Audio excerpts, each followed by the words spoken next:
Hello friends, आज के episode में आप देखेंगे कि विराट सिटी हॉस्पिटल पहुंचता है और डॉक्टर से पूछता है कि कैसी कंडीशन है। डॉक्टर कहता है कि हम बेस्ट से बेस्ट कर रहे हैं इन्हें ठीक करने के लिए। विराट कहता है आपको जो करना है आप करिए, इनका सारा खर्च मैं करूंगा। इधर विजय बहुत परेशान होती है, वो विराट का हाथ थामती है और फिर पूछती है अंकल मेरे पापा ठीक तो हो जाएंगे ना? पता नहीं उन्हें क्या हो गया है, वो आंखें नहीं खोल रहे हैं। विराट विजय को देखता है, अपने पास बैठाता है और कहता है तुम्हारे पापा बिल्कुल ठीक हो जाएंगे, परेशान मत हो, बस थोड़ा सा वक्त लगेगा, इसलिए थोड़ा इंतज़ार कर लो। इधर घर में नीनाद दादा कहते हैं कि वहिनी इस बार बहुत खर्चा हो गया। वहिनी कहती इस बार पूजा पाठ भी तो थी, तो खर्चा तो होना ही था। तभी ओमकार चाचू देखते हैं कि मोहित बैठ के आराम से बात कर रहा है। वो पूछते हैं कि तुम ऑफिस नहीं गए क्या? मोहित कहता है कि मैंने वो जॉब छोड़ दी है पापा, मैं ऑफिस नहीं गया। ओमकार चाचा कहते हैं कि तुम्हें ऑफिस नहीं जाना था तो मना कर देते, छोड़ने की क्या जरूरत थी। मोहित कहता है कि मैं ऑफिस क्यों जाऊं, वहाँ के सीनियर्स मुझसे बहुत ज्यादा काम कराते हैं और इन काम वाम के चक्कर में मैं अपने नाटक की रिहर्सल भी नहीं कर पाता हूँ। नीनाद दादा कहते हैं वाह, और इस नाटक नौटंकी के चक्कर में तुमने ऑफिस छोड़ दिया, ये कोई तरीका है?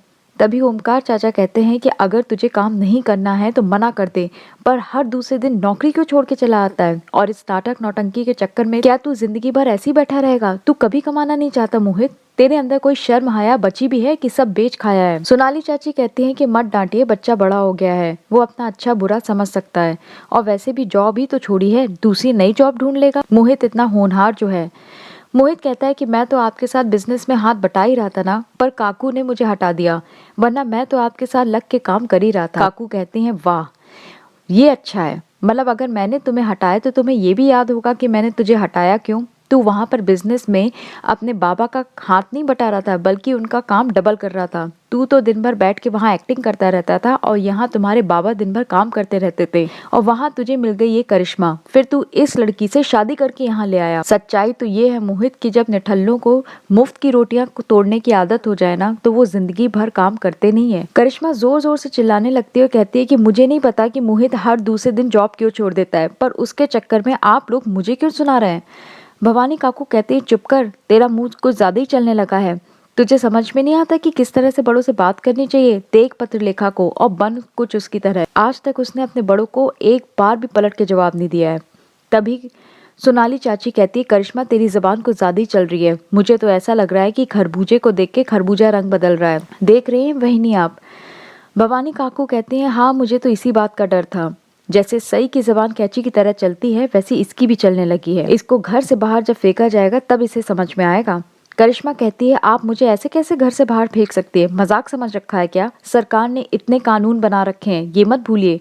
सोनाली चाची कहती है अच्छा, तो अब तू हमें कानून सिखाएगी?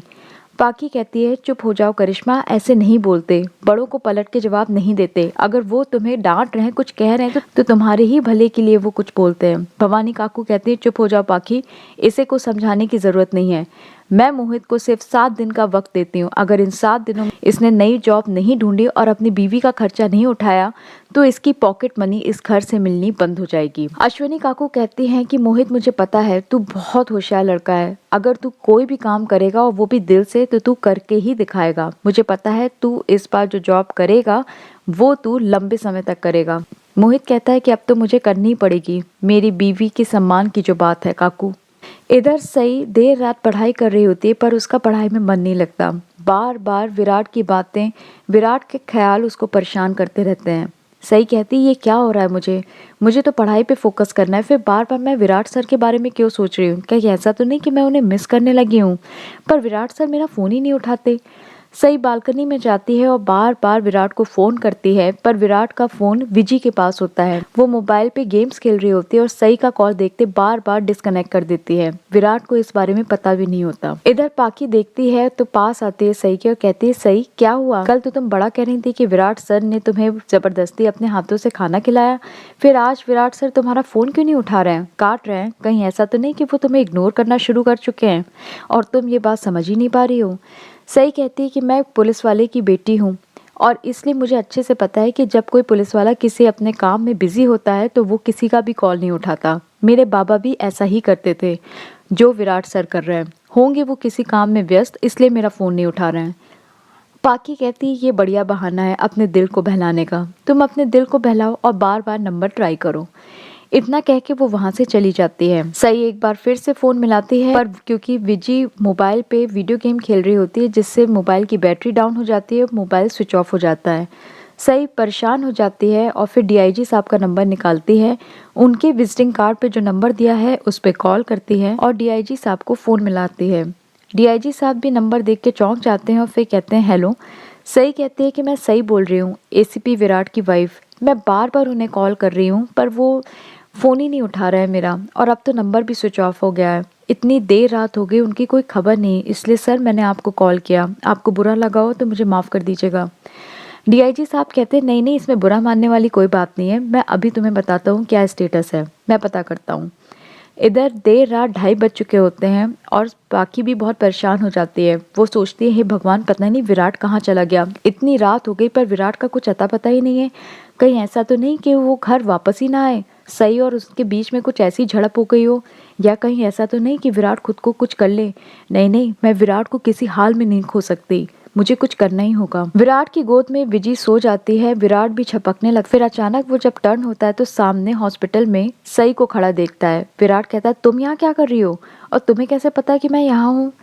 सई कहती मुझे सब पता चल जाता है कि आप कहाँ हैं कहाँ नहीं हैं, मैं भी तो पुलिस वाले की बेटी हूँ, मेरे खबरची भी इधर उधर घूमते रहते हैं, इसलिए जैसे ही मुझे पता चला कि आप यहाँ पर हैं इस छोटी सी नन्ही सी प्यारी सी लड़की के साथ, तो मैंने सोचा क्यों ना आपके लिए खाना ले आऊँ, सुबह से आपने भी कुछ नहीं खाया है।